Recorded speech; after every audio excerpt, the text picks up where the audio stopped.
Na konferenciji prisutni kolo 200 studenti zo Srbiji, Horvatske i Bosni i Hercegovini, Čarnej Hori, Makedoniji i Albaniji, kotri ošlebodzeni šli do prešlosti, možu doprinjeti vybudovi mira i stabilnosti u regionu.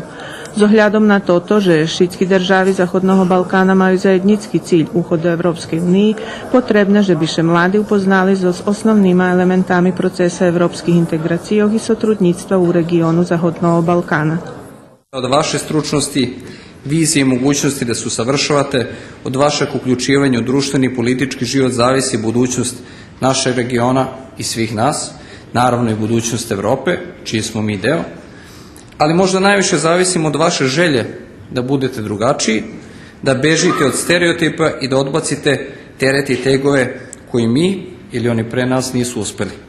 Budite bolji od nas